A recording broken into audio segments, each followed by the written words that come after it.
Welcome to another chapter podcast with your hosts, Claire and Rebecca.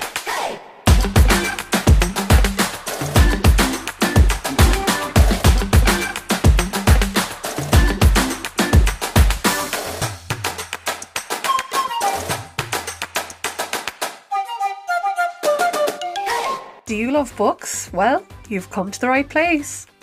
Join us as we discuss all things books.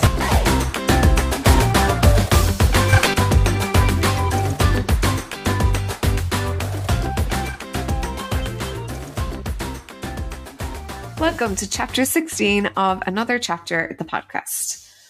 This week we got to sit down with Rosemary Cabe and talk to her all about her book, This Is Not About You. Well, I have to say, Rebecca, you got to sit down and talk to her about it because my internet was not working whatsoever and I couldn't join in. Yes. Which was a bit of a disaster. But then we rescheduled to do the second half at a later date, so I did get to talk to her. Yes, which was lovely. A lot of the conversation. No, and like overall, it was so amazing to get to chat to her. I think the bit I was chatting to her is a bit more about the book itself, a bit more serious, but even, the bit that we were all chatting about then, like it was great to have the three of us there kind of to share both of our ideas about the book, what we kind of resonated with, what we enjoyed, and kind of just to hear her in general, where the book came from, her experience of writing it, but also just a bit about her life. And even though I've been following her for years, I've said before, like that we obviously don't get to see everything about people we follow on social media. So a book like this is really interesting because we get that kind of an extra insight into someone's life, and then to get to speak to her was like a whole other aspect. So it's been lovely, kind of a very rounded experience, I suppose. That's very true, because you have said that you've been following her for years. I can't claim, like, it's not this total parasocial relationship where I can claim that I know like everything about her life or whatever. But to get to chat to someone that you see regularly, that you know a little bit about, kind of only what they want to let you in on, which is fair enough, was lovely. And it was so interesting to hear about the process of a non-fiction book about her life, That's true. She was lovely to chat to. I must say, I really enjoyed her sense of humour as well. Yeah. And like we do cover quite, a lot more serious parts in this episode, as well as kind of the funner in inverted commas parts. So it was a really interesting episode to make, a really fun episode to make as well. I cannot actually wait to listen to the episodes so that I get to hear what you were talking about. Oh yeah, I hardly remember what we were talking about now. Yeah. I was so caught up in the moment because Liam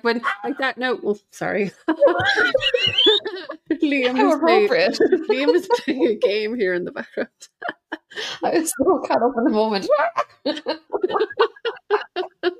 Like, I was fangirling a bit when I logged on first because it was just me, because you were having the internet problems, and like I was trying to kind of stall a little bit to see would you get on, and then it got to a point where I was like, okay, look, we'll just belt away and start asking a few questions, see could you get logged on. So like I was having a moment at the start where I was like, oh my god, it's Rosemary McCabe and I'm actually talking to her on my own. But yeah, it was fun. Yeah, it was a really fun episode to make.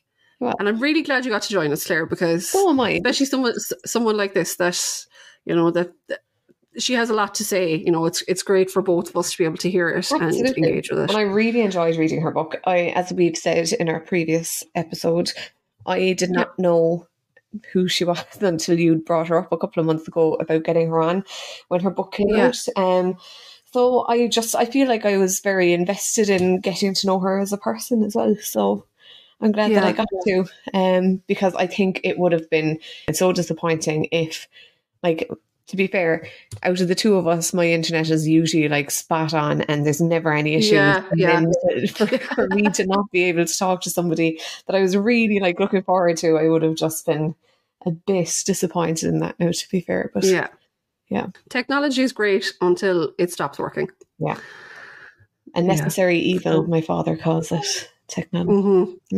Well, we wouldn't really have been able to do this episode without it, in fairness. A phone call wouldn't quite have had the same effect. Yeah. So we hope that everyone enjoys the episode with Rosemary and Cabe. So, Rosemary, for anyone that does not know you, do you want to tell us a bit about yourself? I am a journalist and writer from Dublin. I originally started out writing for the Irish Times, and I did some stuff for Stellar magazine, and I had an ill-fated period where I tried to be a social influencer full-time. And I'm now journalisting and writering in Fort Wayne, Indiana, bizarrely, where I moved on March 14th, 2020, in the worst timing anybody could ever have done anything. Oh, yes. Actually, I'd forgotten that it was then. Yeah. Yeah, right in the middle of the pandemic. Talk about a baptism of fire to living in, oh my God, in America. Yeah. Not just living in America, but living in the red state that is Indiana, where there was a lot of COVID denial, and vaccination rates, even when it did come in, have been really low. So yeah, it's been an experience. Okay. And you had family over there, though. That's correct, isn't it? So at least that. Yeah, my sister is here and has been here for about 7 years, I think, with her. Well, she came here with 3 children, and then she had another one. So she's been here with her husband and her 4 boys. Okay. So that's kind of, I came over to visit her, and then she suggested that I stay a bit longer. So it's been really nice to have that here. Yeah, definitely. Because I like that. I still live very close to my sister and my family, which I'm very grateful for. And like us, like I just have the one sister as well. So I get the importance of kind of maintaining that relationship.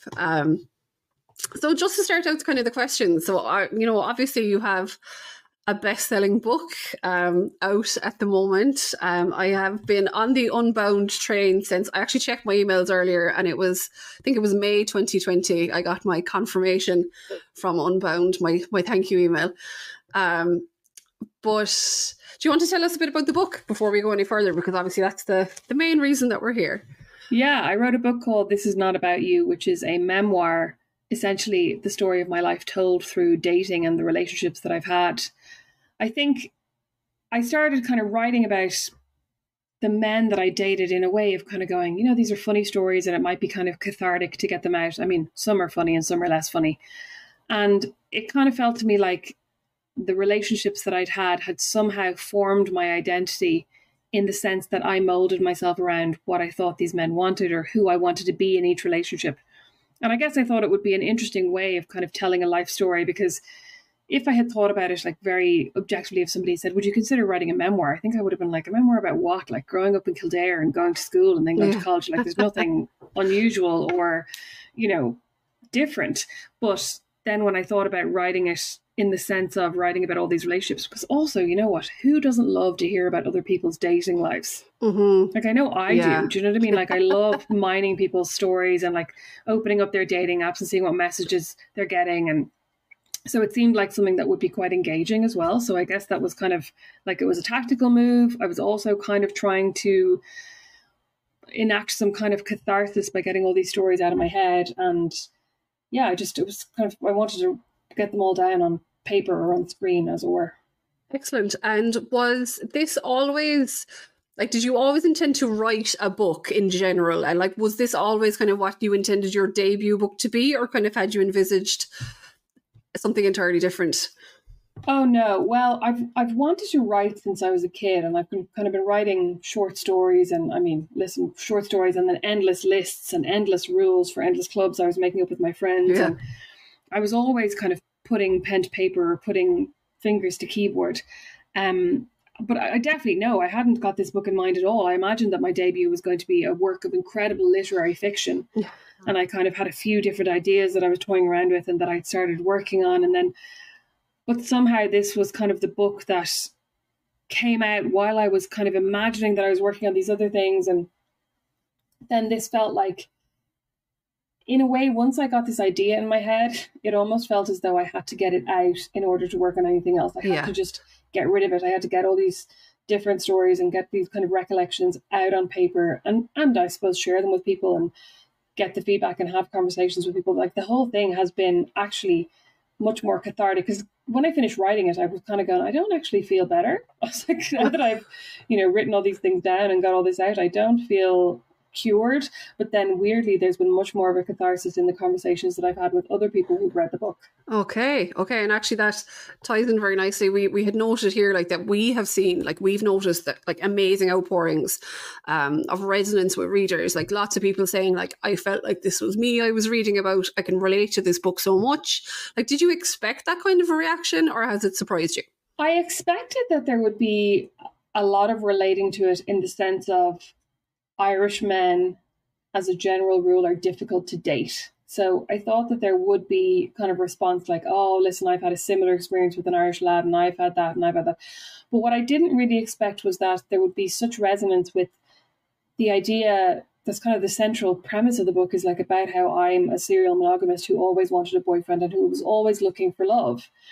And I think I wasn't really expecting that so many people would be going, you know what, I'm exactly the same, and I've always felt kind of embarrassed or ashamed of it. So it's been really nice to read it in your book and to not feel like it's something that I need to try to change about myself. I actually got a message from somebody the other day saying that she just read my book, and she said, I'm 55 and I've never quite been able to admit how much I've kind of longed for a relationship, longed for love, and I've always felt like it was something really shameful. And she was like, and in reading your book, it's finally allowed me to kind of let go of that, which felt, I mean, very nice and gratifying to have had that effect. But it's been interesting to me that that's been an aspect that's resonated with people so much.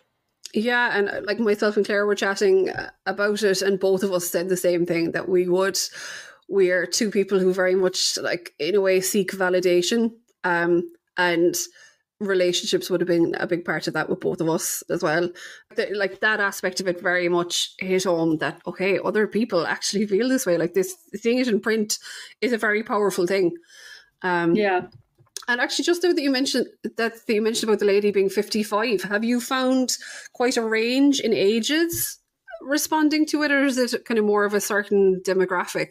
I mean, I think initially, right, the people who have read the book and who are responding to it are people who follow me, which is a specific demographic, right? It's like women in their kind of late 20s through their 30s and then early 40s.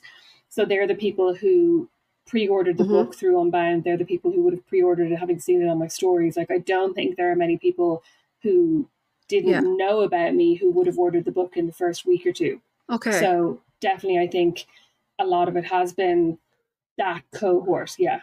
Okay. So you haven't necessarily been too surprised by who was picking up the book as yet, but obviously you're doing a lot of publicity for it at the moment, which is going to bring it to a wider audience, of course, which is great. Yeah, have you done any kind of unusual, we'll say, publicity / interview things there lately on we'll say, shows or places that you wouldn't have expected to be? Not yet. Somebody did tell me that I should get onto Joe Duffy and pitch to talk about some aspect of blowjobs. I think they were thinking that might be quite scandalous, but something that people would like to talk to Joe about. But no, I haven't. I mean, so far it's been pretty standard, I think. I did an interview on the Brendan O'Connor show with Derval MacDonald, and she, like, I felt like some aspects of her questioning, she was kind of not judgmental, but like, she definitely was kind of going, oh, you know, you've really been very keen on getting a boyfriend. And I've seen a few kind of notes online about people going, oh, it's, you know, a little bit sad or a little bit embarrassing that she's so desperate. She has been so desperate to be in a relationship. But other than that, I haven't had anything wild. And like, obviously as a writer, it's very hard to stay away from, no, obviously the interview part of it is a totally different thing, because that's like dealing with it there and then is horrendous. But like staying away from comments and things must be incredibly hard, you know, or... Oh, I'm not somebody who stays away from comments at all. I can't. Okay. Like, I feel like I'm in some kind of abusive relationship with the internet where I know that I should just walk away, but I find it really hard to ignore or to turn my back on when I know people are saying things about me. So, like, I've had to kind of block certain sites from my browser and from my phone, but obviously I know how to go in and unblock them. I need somebody to do like a child lock on my phone with a pin that I don't know. Yeah. I guess the feeling, like, I will say I deactivated my Twitter years ago because I just felt, no, not about myself obviously, but just I found the negativity quite draining, and I had to stop following like news sites on, we'll say, Facebook and Instagram, because if I would see negative comments on an article that were nothing to do with me, but that I felt like, oh, that's very unfair what they're saying, like, I just get quite drawn into it and felt upset about it. So I can only imagine, like, when it's you really easy. that is being talked about.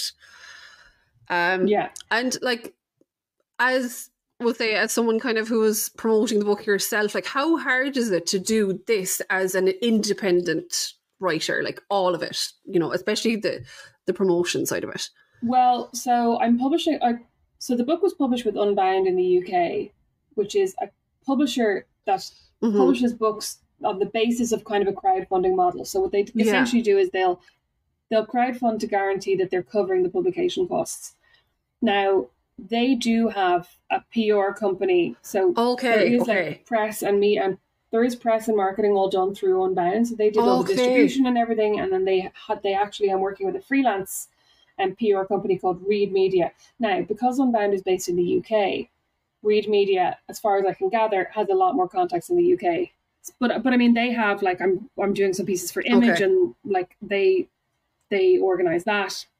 The Brendan O'Connor show came directly to me. I mean, because I also have links with media in Ireland, I think sometimes, like, I pitched something to the Irish Times and I pitched something to the Sunday Independent, but certain things have been organised by Reed Media as well. So it's kind of been a two-hander. But it is just weird. Like, I think for so long, because I used to be a social influencer and I used to make money from my social media, but for so long now, for 5 or 6 years, I haven't been doing that. And I've just been doing social media when I feel like it, and I've just been sharing what I feel like sharing. Whereas now I'm very aware that I suddenly have something to sell and I have something to market, and I need to kind of be cognizant of that. So I've just I found myself starting to do more book things. Like, and I'm kind of like, I read all the time, but I don't share about it all the time. And I'm going, maybe I should have all along. But, you know, I am trying to do more things that are tailored towards reading and books and me as an author and the book. Yeah. So it's been a bit weird like that. A kind of a slight pivot, and like the Bookstagram community in general is fantastic.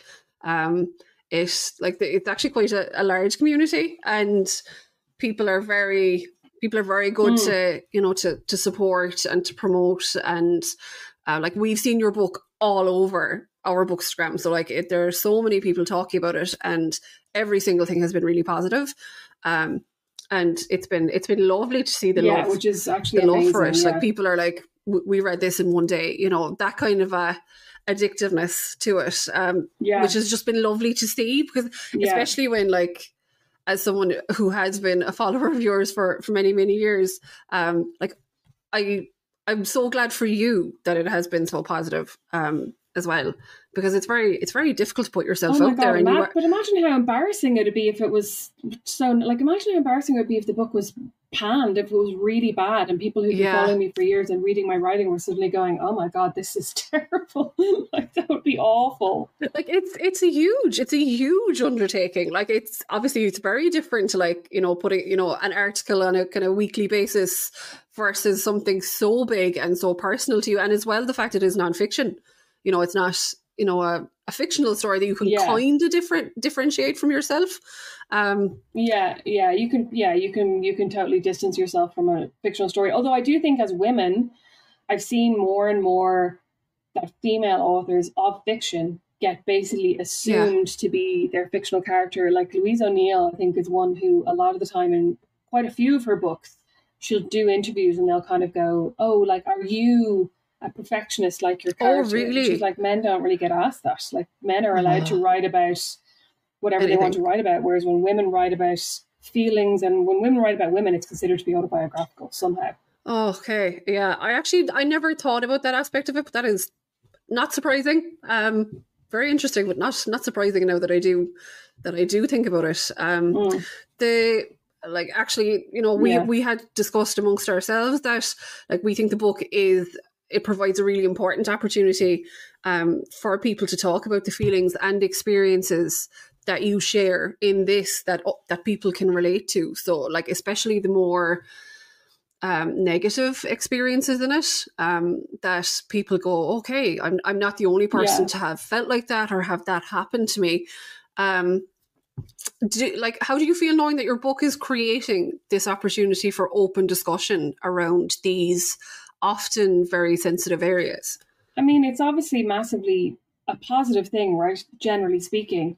But I think it can be kind of difficult as well to be on the receiving end of that. So like I'm really glad that it's helping people. I'm sorry that people are resonating with so many of the negative aspects of it, in the sense that I'm sorry that we've all gone through this, you know what I mean? Yeah. And then partially, a part of me kind of goes, whenever I get a message from someone going, oh, you know, I read this and it really resonated with me because X, there's a part of me that kind of feels like, okay, I need to be careful now to protect myself, in the sense of, like, I'm not a counselor, I'm not a therapist, I'm not a psychologist, I'm not a relationship counselor, I'm not a trauma counselor, I'm not equipped to deal with this. And I also, in writing about my own trauma, you do open the door to kind of receive other people's stories. And I think you have to be very careful not to take them on as well. Yeah.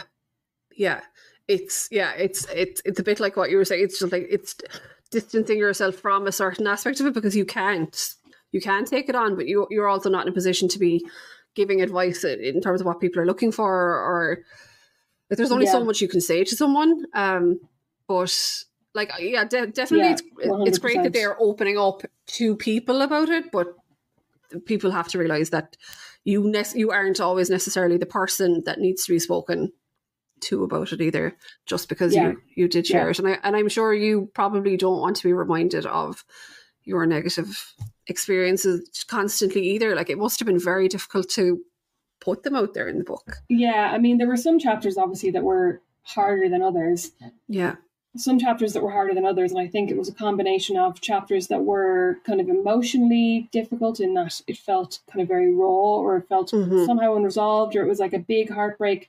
And then there are chapters as well that deal with issues around consent and violence and addiction. And those were really difficult to write.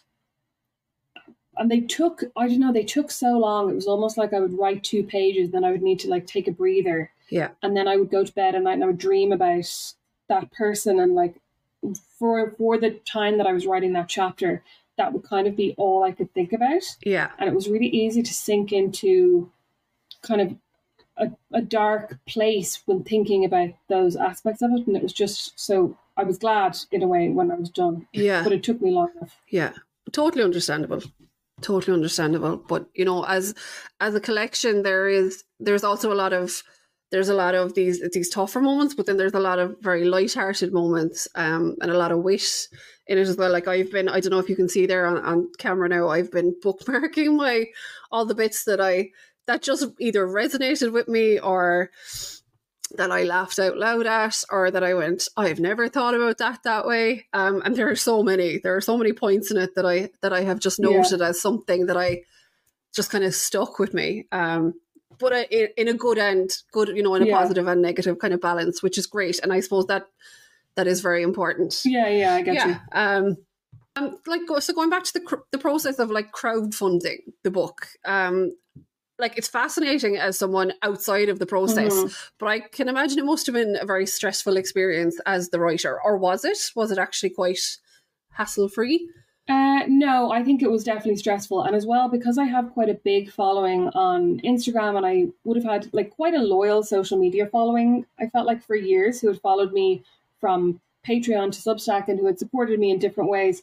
In a way, that lulled me into a false sense of security, where I thought this would be crowdfunded in about 2 weeks. And I think it took maybe 9 months to a year. Like, it took a significant amount of time to crowdfund it. And I was slightly embarrassed by that, you know, in the way that I was like, oh God, people can see that this took ages and that this didn't just kind of, you know, run away with itself overnight. But I suppose, like, in hindsight, based on the first week sales in Ireland as well, I think I did actually have much more support than it looked like. And I think people just aren't used to that kind of crowdfunding model, especially when they're not sure when they're going to get the book. And for some people, it's been like 4 years since they handed over their money, which is difficult, right? Yeah. So actually, I was just about to ask, when did the initial process start? So it was before you ever left Ireland, so was it? Yeah, it started at the beginning of 2019, I think, and the idea had kind of been percolating from the middle of 2018, so it's almost 5 years. So I was going to ask, you obviously decided to start writing this book so before you ever left Ireland, is that right? Yeah. So this book could potentially have been a very different book if you hadn't moved away, because obviously your book ends on you getting to America and meeting your now husband. I don't think that's a spoiler for anyone. No. And I mean, I couldn't have planned it better from that point of view, because when I started writing it, I'd just come out of a 5-year relationship with a man that I definitely thought I was going to marry, thought I was going to be with forever. And I started to think about, I was very much looking at my life thinking, okay, my life now looks a lot different to how I thought it would. And I kind of thought, I was kind of, not that I was done with men, I kind of thought that I would still date and I would still, but I almost thought that men were done with me. I'd gone through a kind of a tough time with people basically hating me online. And I was kind of going, oh, I just don't know if I'm ever going to put myself out there again. I don't know if anybody's going to want to date me again. I don't know if I'm ever going to want to date anyone again. So when I started writing it, I was kind of going, now that I'm out of the world of dating, I can look back on it really clearly. But obviously then within about 2 seconds, I was like seeing someone else. So there are 2 chapters, there are 2 men in the book after I kind of started writing it. So I had started writing it when I met the man I called Johnny. And then I dated him for a bit. Then I had a few kind of I went on a couple of dates with a couple of different people. And then I decided to move to the US and I met Brandon. So it could have been a very, very different, but as in like, I suppose the fact it ends on the note it ends on makes it, you kind of end on this lovely warm note. Like I actually cried a little bit reading the end of the book. I don't know what that says about me, but oh no, it's nice. I was so happy, that, and I knew that's how it ended up. But at the same time, I was like, there was something in particular you said about Brandon. I don't remember what it was offhand, but I just went, oh my God. And had a tear in my eye finishing the book. Yeah. See, like it's actually weird because a small part of me wishes that it hadn't ended like that, because I think it's so cliched to be like, and then and like even the way it's kind of being pitched, it's being picked up by some media outlets that's like, Rosemary Cabe found her happy ever after. That's even how I've been pitching pieces to people, going like, I thought I'd given up on love and then I found, like, that's embarrassing. Like I wish it was like, I thought I'd given up on love and then I found a hobby. Oh, I know. Can dating American men be counted as a hobby? Maybe we can say they're much better crack. Go down that route. I don't think they're better crack. I think they're more straightforward. Like I think, as a broad sweeping statement, I think Irish people are more crack than most nationalities I've ever met. Like they are better able to make a joke, they're better able to take a joke, they're better able to understand a joke. Americans are very literal. So sometimes I'll say something that I'm just like throw away and they'll go, what do you mean by that? And I'm like, I didn't mean anything. Oh, no. I was just making a passing comment. You know what I mean? But I do think dating American men, you would probably go on a lot more fancy dates and you would spend a lot less money than you would dating Irish men. Okay. Like they'll actually take you to a restaurant really and they'll pay for it. You know what I mean? Yes. Yeah. Like it's funny, when I didn't meet my husband until I was, which sounds really young now, I was about 27, I think. And I have been in a relationship pretty much constantly, but other than 18 months from when I was about 15, he was the first person to ever take me out to the cinema and pay for me to go into the cinema. And that was when I was 27. And like I had gone out with a good few guys previous to that. Yeah. And I remember being really shocked and going, oh my God, he's opting to take me somewhere. And it's not that the other ones didn't take me anywhere, but like I was the one that drove us, or we went to a group of friends, that kind of crack. Yeah.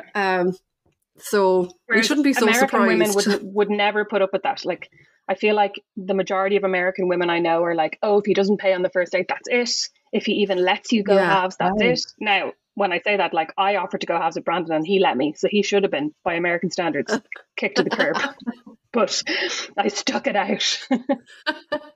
Got over that big red flag and gave him a chance. I think actually that's more of a beige flag, but yeah. Yes, yeah, in fairness. Actually, I was only talking to Claire about that whole beige flag thing lately. We were talking about just things we could do about ourselves on our page and stuff. Actually. Oh yeah. Yeah. It's actually mad. It's like, do you know what I found? And when I was reading your book, and I know you've probably discussed all of this with Rebecca, but I genuinely was reading through. I'd say there wasn't a single chapter that I read that I didn't go, holy crap, like that was me. I did this, or I put up with that, or someone did this to me or whatever. And like, it really caused an awful lot of introspection. And I think it's really, really, it's an important piece of work, because I think it will serve the younger generation, I would hope, particularly well, because as I was saying I think I said it to you, Rebecca, that like I would hope for the younger generation to learn to not put up with the stuff that we would have put up with. But I was actually just talking to my dad about it, and he was saying that he doesn't think the book, he was like, oh, I don't really think it'd get a really big audience in the US, you know, like my parents, honestly, if you want anybody to keep you honest, get some Irish parents in the mix. So he's like, I just don't think it'd get picked up like in the US. It's not going to get a big audience. And I kind of said to him, you know, actually, I think if it was marketed and if it was made clear that actually this is a book about kind of dating experiences and about romance and about relationships that I think every woman can relate to, whether or not you are Irish or whether or not you are married or whether or not you are in your 20s or 30s or whatever it may be. I was like, I actually think there are a lot of things that people can relate to. And I would love, like you said, I would love younger women to read it. And I'd also love men to read it, but I think that's a bit of a pipe dream. I think it's hard enough to get men to read women as it is. I definitely don't think they're going to be reading a dating book, but I would love younger women to read it. And just to see, I mean, like if I had read it, would I have made the same mistakes? Probably, but it might have kind of opened my eyes a little bit to them ahead of time. And I think just the shame that you discussed that was attached to certain elements, and like changing yourself and making yourself less than in order to facilitate somebody else, is something that I think we all, myself and Rebecca have discussed it, like we have felt like that, but not been very confident in the fact that other people also had these same experiences and felt that same level of shame and guilt and all that kind of stuff. Like, you don't necessarily turn around after a breakup and say, lads, you were all right. This is how I was feeling for the last however many months or years. And, you know, we tend to just bury it a little bit and go, oh yeah, it wasn't great, but it's grand now. Like, it's done. Whereas those discussions kind of need to be had in order to normalize, you know, how we allow ourselves to be treated and stuff. It definitely, anyone we've spoken to or have seen, like, it's definitely made everybody think about their experiences and their own kind of reactions to situations, and that's a very powerful thing for a book. You know, I think we said that earlier. Like, did you find it difficult to balance, because obviously in the midst then of the book coming out, and I presume probably finishing writing it or maybe edits, your small man arrived. And like, did you find it difficult to balance life and family commitments with producing the book and podcasting as well, which we haven't even really mentioned? Yes and no. So the book was such a slow process for me, in that it was almost, I felt like Joey and Friends, you know, when he puts the book in the freezer, there'd be chapters that I'd work on, and then I would just feel like I cannot go near that for weeks. And I'd be saying to myself every day, you need to sit down and work, you need to work on the book, you need to work on the book. And I would just be like, no, I'm still like reeling from putting all that down on paper and kind of rehashing all those experiences in my head. And obviously not every chapter was like that, but there were definitely some parts where I was like, whoa, I really need to sit back. But actually, when Atlas was smaller, it's really getting difficult now, because he takes a 1.5 hour nap in the afternoon. But when he was smaller and he was taking 2 naps, or he was sleeping a lot more, I actually did have a lot more space to work. But like, I didn't take, I think I took 2 weeks off when he was born. Like, I was in the maternity ward, having been induced, publishing a collaboration I had done on Instagram. And I remember a friend of mine texted me going, how did that thing just go up? Are you not in the hospital? And I was like, yeah, but I said I would put it up today, so it has to go up today. So I then took 2 weeks off, I think, and then I got back to doing my newsletter. I think we took a month off the podcast, took like 4 weeks off the podcast.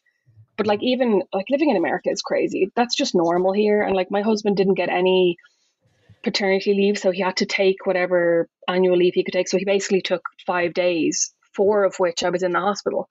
So he was off for 1 day once I got home, and then he had to go back to work. And then my sister took a week off, which was really nice of her. So she was then with me for a week. But yeah, it was easier when he was smaller and he was sleeping more, and I could kind of work. Whereas now I'm working, when he goes down for his nap in the afternoon, I'm working. And then when Brandon gets home at about 4:30 or 5, I then try and work and then have dinner and then work after dinner. So it's kind of a bit of a nightmare at the moment. How old is your son? He is going to be 2 in October. Oh yeah, my son just turned 2, and it's just insane. I don't know how anybody manages anything. with a 2-year-old ruling Yeah, around. it's a lot. Yeah, it is. And I mean, he's actually he's in with a babysitter 2 days a week. So we were doing 2 half days a week, and just in the last 2 weeks, that's gone up to 2 full days a week. But she's like in our estate. Every single childcare facility near me seems to be booked up for the next like 2 years, and she just does babysitting from her house, and she could only take him for the 2 days. So I think we're going to keep doing that for as long as we can, and then if she can take him more, I'll put him in more. But that's what's going on for the moment. Yeah, it's the same over here. It's impossible to get anywhere. Yeah, which is also great fun. Yeah, it's very hard. Like I was saying to Rosemary, earlier in the conversation, like I'm on a career break at the moment. I'm gone farming, total about turn in things, but it like I couldn't keep up with the level of work I was expected to do in my day job, plus the work I needed to do at home for that job, plus 3 young kids who were it's really hard. 5, 3, and 2 at the time. So just mentally it was a lot. Especially when the naps stop, you're like, oh my God, they're just go all day. I know. But yeah, so actually it's now it is a bit more difficult. So I like how long ago was the book actually finished, we'll say, as in when did you hit send, book was finished, you did not have to write another word? I could look it up on my email. I think okay, just generally. I think it was like around February, March of this year. Okay. Yeah, maybe it was January. It was definitely at the start of this year. Kind of February, March seems too recent, if you know what I mean. But it was like the first quarter, as the Americans would say, of 2023.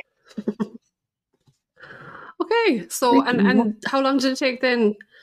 From like, was it literally then from that point on up until when it was released that it was kind of in production, or was it ready for a bit before the release date? I received my copies, I think, about a month or 3 weeks before release date. So I think it was kind of came back from the printer at the end of May, start of June, and then it was released at the start of July. So yeah, it was pretty. Okay. We didn't have a long wait between when it was published and like when I'd submitted it and when it was published. But I think like I submitted the final draft probably maybe in October, and then there were a few rounds of edits. There were 2 kind of copy edits. There was one with a copy editor and then one with an editor for content. And then there was a legal read as well with a lawyer, because it obviously deals with a lot of stories about real people. So they were kind of very conscious of the possibility of me or the publisher getting sued. So that kind of took a while as well. Was that frightening? Okay. Just the prospect of it. So, like, not to sound too flippant about it, but I slightly feel protected from being sued by being in America.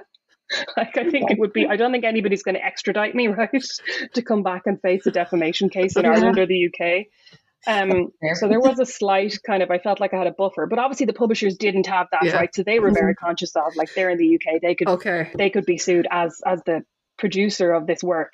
So it was a weird process, because it's weird to have a lawyer send you an email that goes like, this sentence could be problematic, and the sentence they've highlighted is, he likes to come on my face, right? So from the point of view of like graphic content that I was reading back and going, oh, and then there were parts where, like, even with that sentence, I kind of had to argue for it, because I was like, no, I think that's actually a really important thing that a lot of women are asked to do, or maybe some women also enjoy doing it, but I'm like, that happens in sex, and I don't really want to take that out for the sake of protecting the identity of that person. But then there were a lot of like, I went through it basically word for word and made sure that there were no very identifying characteristics, that any kind of dates or places had been just shifted around slightly. So if I met somebody in Cork, I might change it to meet them in Waterford. Or if I met somebody in my English lecture, I might change it to say I met them in my not my Italian lecture, that was only about 15 people, but in a sociology lecture that was 300 people. You know what I mean? So just trying to kind of, without taking any of the meaning away and any of the truth away, to kind of fudge the details slightly so that you wouldn't be able to point the finger at anybody in particular. And actually, one of my closest friends was on the phone to me the other day, and she was going, okay, I know who all these people are except one. She's like, and who's he? And I was like, I'm not like, and like, she is one of my best friends, but I was still going, I'm actually, from this point on, I'm not naming any of them to anybody. And I'm like, if you were there and you know the story, fine. But if you weren't there, I'm not like outing anybody because it's kind of done, and I don't want, to open the door to any kind of legal action, basically. Yeah. Absolutely. Which is in a way, it's kind of a mad thing because it's your life and you were talking about your experiences, but then you're having to do it to protect other people. You know what I mean? So it's not, legally, there were two aspects. in a way, Like on the one hand, they were saying you could be done for defamation, and in Ireland anyway, the onus of proof is on the publication. So I would have had to prove that something is true. If somebody came along and said, you defame me, that never happened, I would have to prove it. And if it's just their word against yours, it's, I think, considered defamatory. I don't know if it's exactly the same in the UK, but I think it's similar. So there was that aspect of it, that if there was anything that could be deemed to be untrue, and I think I try to make it very clear throughout the book that it's all my perspective and my memory, right? Yeah. And then the second aspect is that people are entitled to privacy, especially if they're not public figures, if they haven't, quote unquote, put themselves out there, they have a certain expectation of privacy, and that expectation kind of encompasses that their sex life not be exposed to the world. So it was both aspects. It was kind of making sure that I wasn't defaming anybody and making sure that I wasn't, breaching anybody's right to privacy. And that's where the kind of making sure that nobody was identifiable came into it. Okay. And did anyone try to get in touch with you or get in touch with you when they knew you were going writing the book, to ask you not to include them or to see were you including them? No, actually. And when we went to publish, there were two options. So we could choose to kind of, as I said, fudge details and make sure that nobody was identifiable, or there were a certain number of men in the book that I actually contacted with their chapter and said, here's your chapter in my book. Is there anything in there that you would find offensive? And two of them came back and said, no, nothing. And another one came back and said, well, I'd like you to change two very small things that I think he felt reflected badly on him, whereas I was like, oh, they're not the bits that reflect badly on you at all. So that was interesting to me, that I was like, oh, like, I don't think they're the bad bits. But, and then everyone else, it was just to make sure that they weren't identified. Now, the three men I approached as well, like one of them is Liam, right? Liam is my ex-boyfriend and one of my best friends, and he gets named in the book. He and Brandon are the only two who get their real names, essentially because I was like, if you look back on my social media or you look at my YouTube channel, I think I have a video with Liam where I talk about being friends with your ex. So I'm like, there's no point in changing his name. People could just find out who he is, no problem. Yeah. And he had no objections to his chapter at all. And actually, Brandon said he had no objections to his chapter, but later on revealed that he hadn't read it. Okay. So that was interesting. Which I get. I'm not sure I'd want to read anything about me either, but he obviously supported whatever you were going to say and trusted that. Yeah. I think so. And I mean, he and I would be quite similar in that aspect, that I don't think there's anything that he would be afraid of me saying about him. Like he doesn't have a lot of secrets, or he wouldn't be hugely private about his life, I don't think. But I did hear from a friend of a friend that she had met somebody who I had dated previously, and she said, oh, do you hear Rosemary's writing a book? And he apparently was very freaked out by this idea, by the idea that he would be in the book. So as to whether he is or not, I couldn't possibly say. Who knows? Yeah. It's interesting too, because obviously as we grow, we mature and we learn a lot more about ourselves and what we will put up with. And then on the flip side of that, for the men that we have met, I assume that I would hope that a lot of them will grow up and mature and come to see that the way that they may have behaved or the way that they may have been treated in relationships needs to change as well. So that kind of a reaction in a way is a very good one to get, that he was terrified that he was going to be, I don't know that he would have, I don't know that there was anything particularly horrendous in our relationship that he would have been worried about exposing, but I think he was just more the idea of him being in a book. And I think the person who told him was basically like, Rosemary's writing a sex book. So I think that would have probably freaked him out. Oh, but it just goes to prove what you said a while ago and at the start of your book, that our perceptions of events may not always be someone else's perceptions of events. And yeah, absolutely. The fact that ex was like, oh no, these two things are no-nos, and you're going, yeah, my perception of what you just read is very different, Yeah. So yeah, that is kind of proves its own point, I suppose. Very much so. Well, we have some questions here for you just about your reading habits Sure, yeah. as well, if you're happy to have a chat about them. You're obviously a writer, so I would take it that you'd be a bit of a reader as well. Can you remember what your earliest memory would be of reading and how it impacted you? I can't remember a time that I wasn't reading. My mom and dad would have read to me from a very, very early age, and as I recall, I was able to read when I started school. Like, I do remember being in school and being given different books, because I was like, I can read that. I already know that word. I'm sure I was a pain in the arse, but I was like quite a precocious child, and I loved reading, and I picked it up really easily, like really well, I think.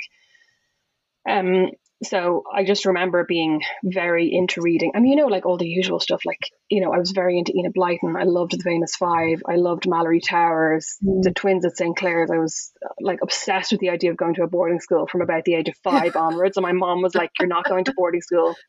Anybody I know who ever went to boarding school hated it. And I was like, but I love it. And I'm sure I would have absolutely hated it. I hate authority. So like boarding school would have been terrible. But yeah, I mean, I definitely just remember. And there was another book, there's this kid's book that I just remember so well, and I actually bought it secondhand for my son. What's it called? It's like Saucy Smoke and Frisky Fluff. It's these two little cats. Like Mrs. Cat was busy knitting, didn't notice soon enough. Underneath the kitchen table, Saucy Smoke and Frisky Fluff. Like, obviously very old-fashioned. I don't think anybody would be calling their cat like Frisky nowadays necessarily, or Saucy for that matter. But yeah, I just don't remember a time that books weren't in my life, really. Yeah.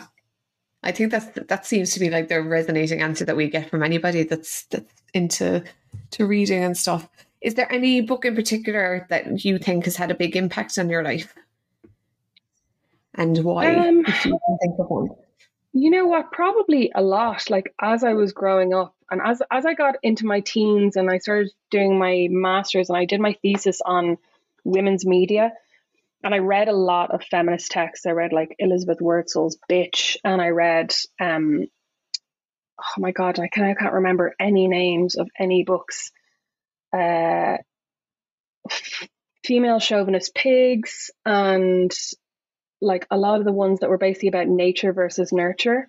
And I think a lot of those, sometimes when I think back now, I'm like, I wish I hadn't read so many feminist books, because I feel like life would be a lot easier if I didn't notice sexism as much, if I wasn't like looking out for it, and if I hadn't read these books and I hadn't started to think about things from this point of view. It was also like Susan Faludi's Backlash, a lot of first and second wave feminism that wouldn't necessarily resonate with me as much nowadays.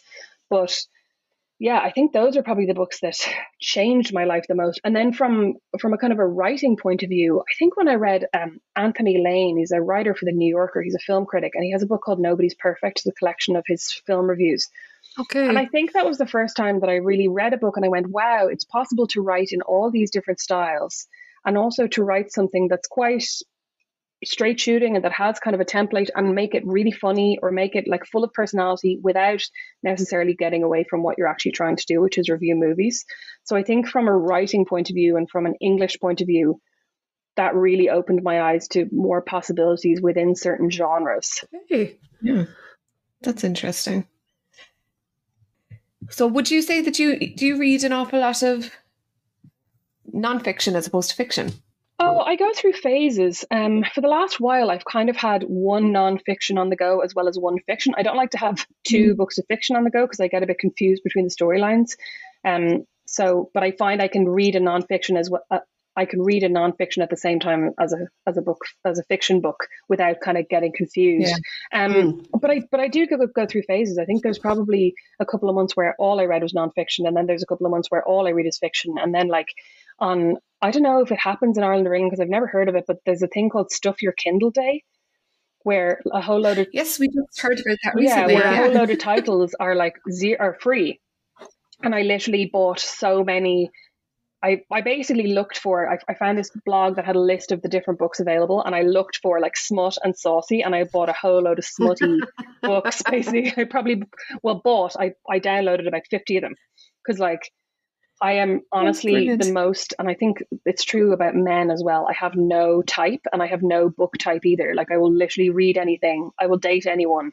So I have such a wide range of like fantasy and sci-fi, and then I have romance, and then I have literary fiction, and then I have, like some of my favorite books would range from like The Sparrow by Mary Doria Russell, which is about this Jesuit priest who goes into space. But it's not really about the Jesuits, and it's not really about him being a priest, but it's just like, it's amazing.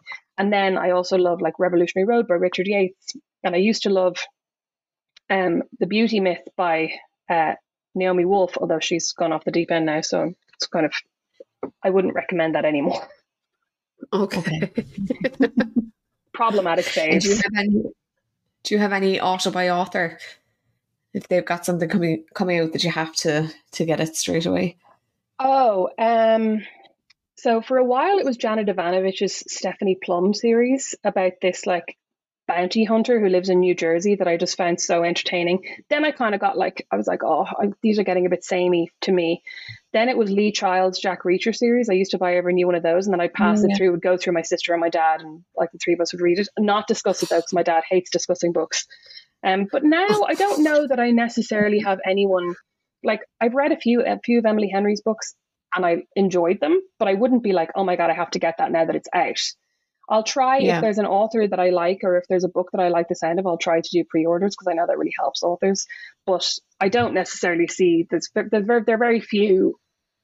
I don't necessarily have an author whose latest release I would be like chomping at the bit to buy every time. You know what I mean? It depends on the book.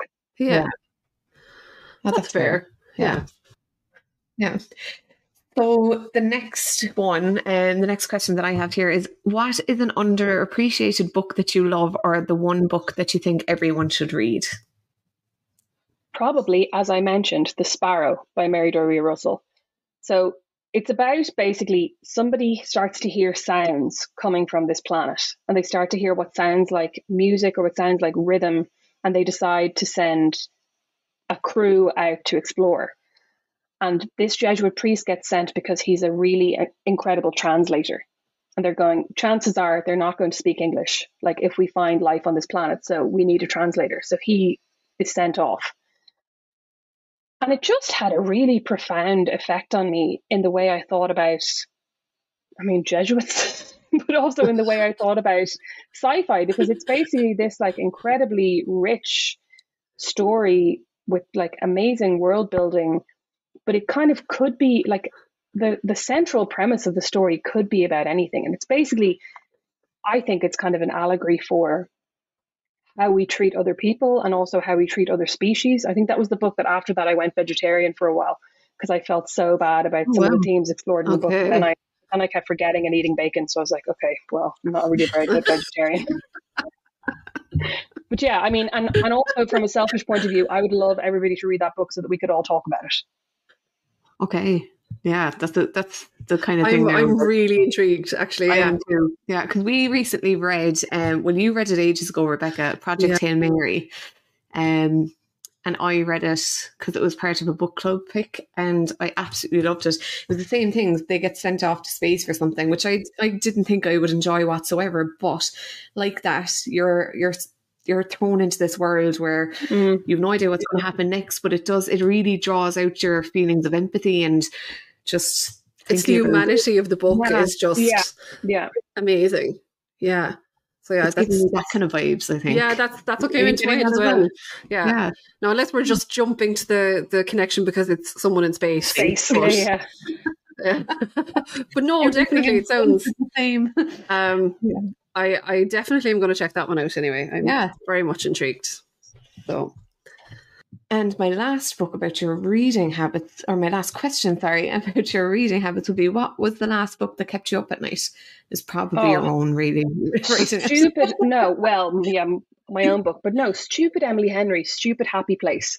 That, I don't know, I read at a very emotional time. The baby wasn't really sleeping, therefore I wasn't really sleeping. I was like just very on edge, and I started reading this book, and I don't know if you guys have read it, but it's about a breakup. Like that's the central premise is that these two characters are broken up and they have to pretend they haven't broken up. And I just cried from about page 10 to the end. Like I cried through the whole thing. At one stage, Brandon came into the room and I was sitting on the bed sobbing, like rocking back and forward, and he was like, "Why are you reading this?" But I just found it really I find it really triggering in terms of sending me right back to those moments of like breaking up with somebody and feeling so heartbroken and feeling so Yeah. conflicted and like why are we breaking up? This should be working out. We should be able to get back together. But I was so determined because of the title. I was like, this fucking has to have a happy ending. It's called Happy Place. So I just refused. I was like, I cannot go to bed like this. I need to, and I stayed up till about 3 a.m. finishing it. And like then I was really annoyed at myself. But yeah, that was the last one. Yeah, that is a good one. It is. And actually, oh, go on. Sorry. No, work away. I was just going to say, like, as well, not only the fact the breakup aspect of it, but the having to feel like you have to keep up appearances yourself in front of your friends and other people after that breakup, that you should be acting a certain way or reacting a certain way. Mm-hmm. Did you find that your reading habits changed after having your son? Just out of interest, because we were just talking about this today. Like, I found that I couldn't read for ages. I took on board everything, every emotion that was written down. I like just soaked it into my pores and couldn't cope with things without it.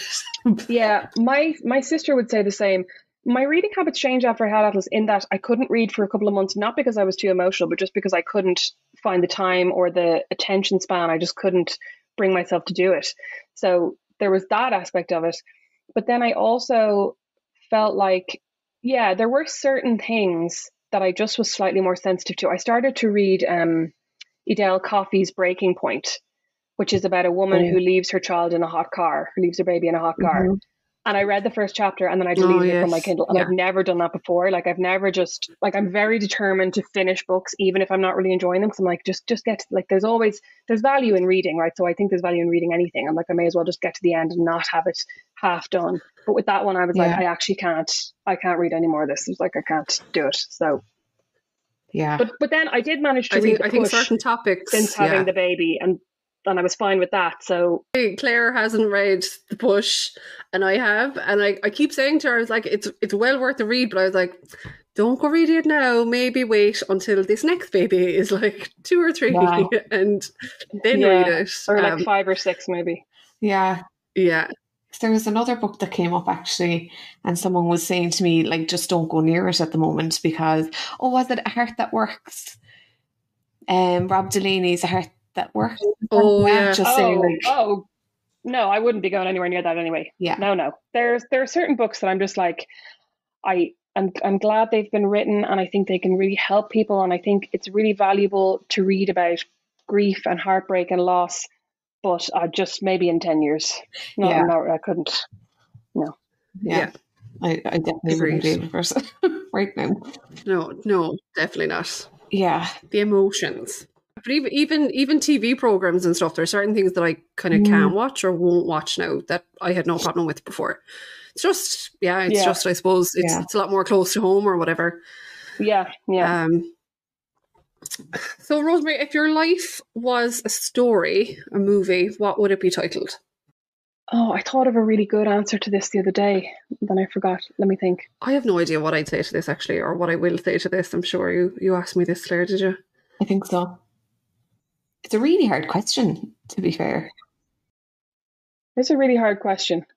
Because also, like, you want to come up with, I want to come up with something funny, but I also want to come up with something that makes sense, and I want to come up with something that people would want to watch. And I'd probably just call it Get a Grip. I feel like a lot of the time I have to tell myself to get a grip about, like, whatever's going on. You know what I mean? Whether I'm, like, just about, like, worrying about things, or also, like, worrying about, worrying about finding a man, and then worrying about what job I'm doing, and worrying about what job I'm going to be doing next, and worrying about getting paid. Like, a lot of times, just like, get a grip. You know what I mean? This isn't actually as big as you think it is, and you can take a step back. And although, you know what I hate? You know those things that you can do online where you zoom out from a person? Oh, yeah. So you can zoom out and show you, like, how big the world is, and then how big the universe is, and then how big the other universes are in the solar system. Like, I hate that because I'm just like, we're so small. Like, it really freaks me out. So I don't want to zoom out too far, but yeah, I think that's probably what it would be called, Get a Grip. And it would just be me, like, panicking, like Macaulay Culkin in Home Alone with my hand going, like, on the front.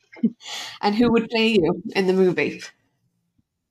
Oh my God, Beatrice and I discussed this recently, because I was saying I'd always wanted Drew Barrymore to play me, but then I think if it's going to go back in my life, we need somebody younger. So then I was saying maybe Nicola Coughlan, because I would like to give it to an Irish actor, although I know it wouldn't be up to me if there was a movie about my life, but I really like her. I could totally see both of those. Yeah.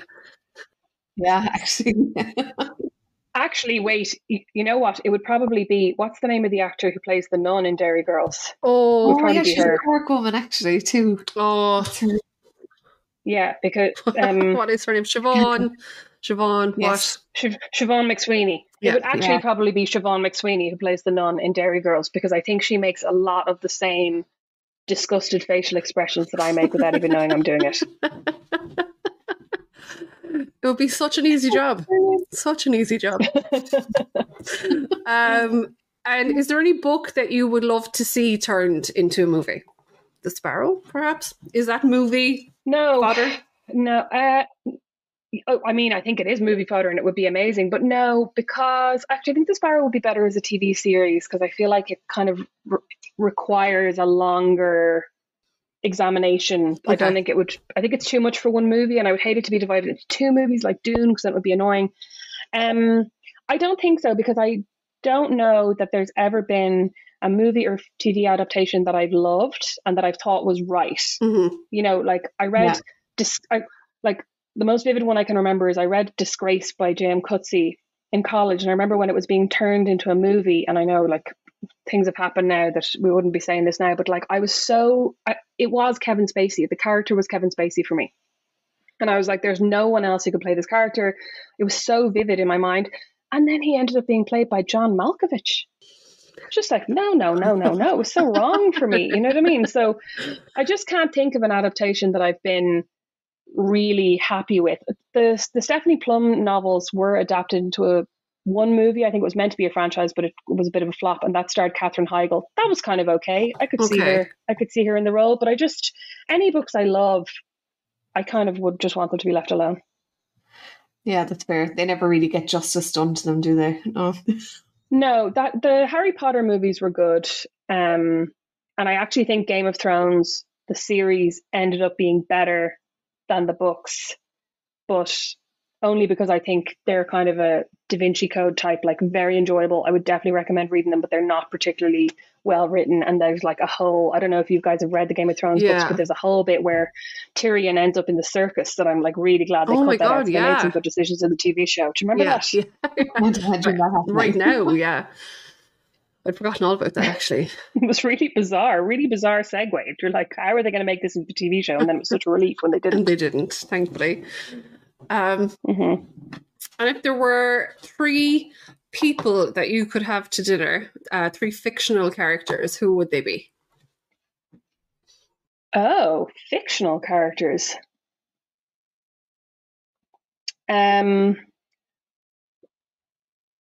Alice Blackwell from Curtis Sittenfeld's American Wife. Rhysand from Sarah J. Maas's A Court of Thorns and Roses for puerile purposes. And who would my third be? I'm trying to think of what I have recently read. And Elizabeth from J. Courtney Sullivan's Friends and Strangers, who's like a journalist and writer and a new mom, and I feel like we could have a lot in common, or we'd hate each other. You know that way when you think you're going to have a lot in common with somebody, and then you're like, oh, we're too similar. I see myself in you, and I don't like it. Would those 3 characters get on, do you think, or would it be just chaos? Oh, that's a good question. Well, Rhysand, isn't he like some kind of magical? I don't even know. Is he an elf? I don't think he's an elf. I can't remember what he is. He's a fairy, isn't he? I haven't read the books yet, so I'm not sure. I haven't read them either. Oh my god! I know. You haven't read? Have you read any Sarah J. Maas? No, not yet. Oh my god! I have you one. Call yourselves book people. I know. We must be the last 2 people. Which one do you have? The Throne of Glass. No, the A Court of Thorns and Roses. Because I actually think the other one was better. I think the Assassin series is better than A Court of Thorns and Roses. Okay. Well, just because the main character in ACOTAR is so annoying. Okay. Like, she reminds me of Eilish from Brooklyn. She's just this crap kind of insipid character who lets everybody make these decisions for her and like goes along with things, and then finds herself here and is like, oh, well, I better do this. You know what I mean? Okay. Rather than actually having autonomy. But like it works in the series, and Rhysand is very attractive, so that kind of wins it up. I don't know, Rhysand, no, they probably wouldn't get on, I don't feel like, but it's my dinner party, so they can just Exactly, yeah. put up with it. I was about to say, sit there and be nice, play nice. Yeah. Are they worth reading as series, actually? Because I see them everywhere, and I know that there's someone, a friend of mine, that also really loves books, and she's been ranting and raving about these, and I'm like, do I pick them up? And you can read them in different orders too. Yeah, you can read A Court of Thorns and Roses I would read in order. The Throne of Glass you could probably read slightly out of order, but I'm very nerdy, so I just read everything in order. I wouldn't really like to mess with the system. Yeah. I don't know that I've ever read a book that I would say is not worth reading, because I'm like, why not? If you have the time and you have the book. If you have 10 other books that you have on your list that you really, really want to get to, maybe don't bother usurping them for the sake of Sarah J. Maas. But I do think her books are great, and there is an incredible world building in them that I just find so both impressive and annoying, from a writing point of view, that I'm like, how do these people do that? I could never, anything I write has to be from, not even slightly based on something that's happened to me, but almost entirely based on something that's happened to me. Do you know what I mean? I don't have, when I'm reading these books, I find myself completely transported. So it's not that I have no imagination. I really, I find myself in the scene. I don't see the words on the page anymore. I'm just in, living in this place. But when I'm trying to write myself, I can't come up with it the way they do. So they are very impressive from that point of view. But no, you know what? I actually think they are very good. From a distance now, A Court of Thorns and Roses, I think, is a bit sappy and stupid, and there's a lot of annoying characters in it. But both series are incredible. So yeah, I would say, yes is my answer. Okay. We do this a lot as well. We talk ourselves into making these decisions. So that's kind of the end of our questions, but we end all of our interviews with a quick fire round, a this or that. Would you be up for that? Oh yeah, go on. Yeah. Okay. Right. So your first one is paperback or hardback? Hardback. Would you rather have dinner with your favourite author or character? Author.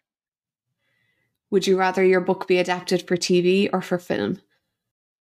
TV. I think my book, I've been thinking about this a lot, obviously, because I'm very full of myself and I have lots of highfalutin ideas about where things are going to go. But I do think it would make a really good, Fleabag style TV show, about this kind of series of different dates and different men. So yeah, I think TV. Would you rather have an actor you don't really like play the lead in the adaptation of your book, or have an actor that you love turn it down? Oh, I don't think I'd care either way. I suppose I would rather have an actor I love turn it down, because I would rather feel like the TV adaptation was done by somebody I liked. But I don't think there are any actors that I particularly dislike anyway. Okay, would you rather work in a library or a bookshop? A bookshop. Read by the fire or read at the beach? At the beach.